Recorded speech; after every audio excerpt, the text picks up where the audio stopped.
All right, this is the atmosphere that Donald Trump has come into. The average Americans don't vote because they're just disenchanted with the entire thing. They think they're all crooks. It doesn't matter. And for people to scoff and say, oh, well, there's no proof of that. Oh, it can't be true. Yes. I'm sorry, man. I just think that's a little bit naive. Yeah, I mean... There are moments in politics where the mask just slips, where the slogans fall apart, the talking points dry up, and all that's left is raw, uncomfortable reality. And that's exactly what you're about to witness. This isn't just another debate clip. This is one of those rare exchanges where confident political certainty slowly unravels under the simplest pressure. Before we dive into the full story, comment where you're watching from, and don't forget to like and subscribe so you don't miss the next one. In this video, we're going to watch British presenter James O'Brien do something that very few interviewers consistently manage to do.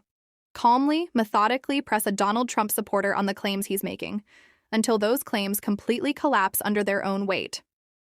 Now, full transparency, this clip isn't new. It's from a few years back.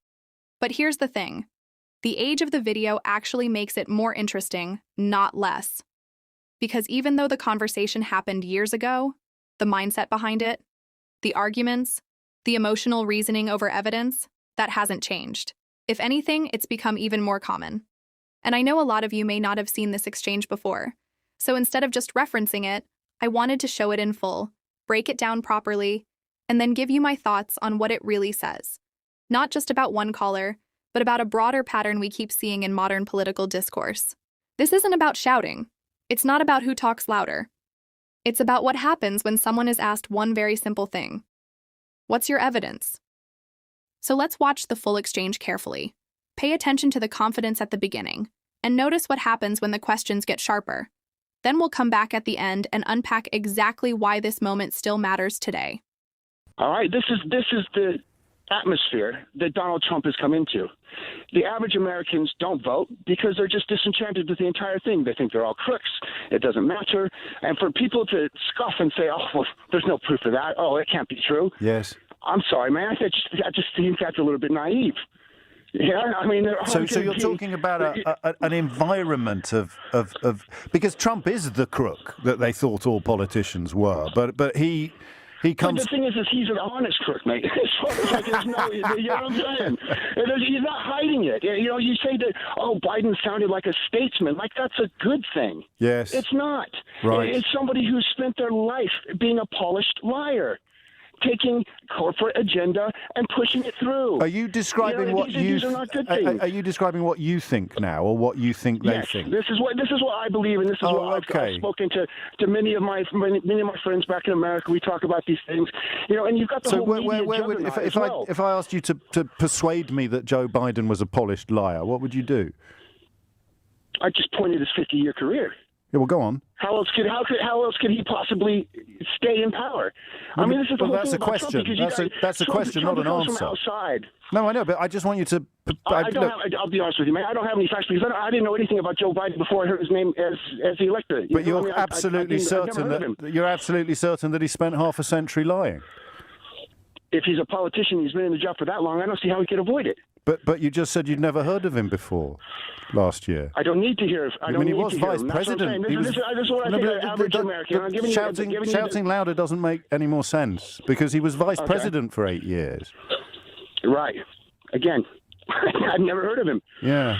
I'd never heard of him. I mean, is it fair to suggest? Is it fair to suggest that you may not be the best qualified commentator on American politics? I'm just trying to give you a look into you've given me a very interesting look, Jim. I'm the average person as well. You may be, but you've admitted you know absolutely nothing, but you're certain of your prejudices. I'm certain that this is the way that it's going to be looked at by the people like Trump's followers. No, that's why I said to you, are you telling me what you think, or are you telling me what you think they think?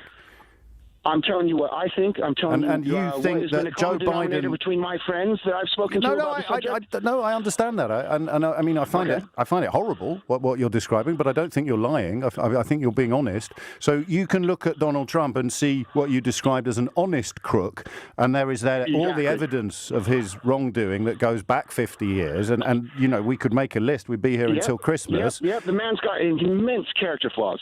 Not character flaws. Criminality. I do not think he's a good person. But then you've got Joe Biden over there, and you've got no evidence whatsoever of his malfeasance or misbehaviour, but you're absolutely convinced he's a wrong-un. So would you mind if I... Again, I'd refer back to the Panorama program that I saw, which appalled me. Yes, but was he in it? A news crew can go over, pretend to be a lobbyist. But was Joe Biden in?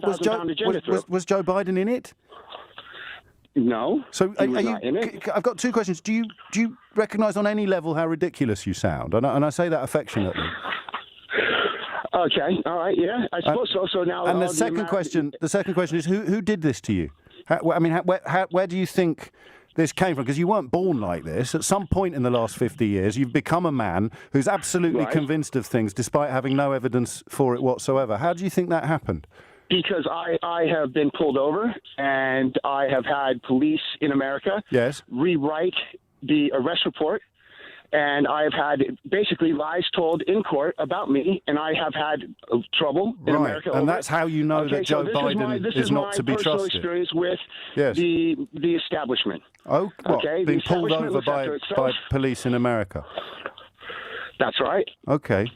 Well, it's been interesting talking to you, Jim. I had a can of beer. that was unopened. There's more. Unopened in my car. Yes. And they wrote it up as an open container, and I ended up with a DUI. And that's how you know that Joe Biden is corrupt. Trump. Take a step back and really process what we just watched. That clip is from 2021. It's now 2026. And yet the mindset on display there doesn't feel old at all. If anything, it feels even more familiar. That's exactly why I wanted to show it. Because this wasn't just one awkward phone call. It was a snapshot of a much bigger problem in political thinking. Listen to the contrast again. Donald Trump is described as an honest crook. Think about how wild that phrase is. The wrongdoing is acknowledged. The flaws are admitted. But somehow it's reframed as a strength, as if transparency about bad behavior cancels out the behavior itself. Then on the other side, Joe Biden is labeled corrupt, a liar, a career deceiver. And when asked for evidence, nothing concrete, no examples, no specifics, just a feeling, just a belief that he must be, simply because he's been in politics for decades. That's not analysis, that's assumption. And this is the pattern we keep seeing. Strong accusations, zero proof. Absolute certainty, no foundation. The moment James O'Brien calmly asks for evidence, the confidence starts to crumble. Not because he's shouting, not because he's attacking, but because the claims can't survive basic scrutiny. This isn't about worshiping one politician or demonizing another. It's about consistency. If you're going to call someone corrupt, you need facts.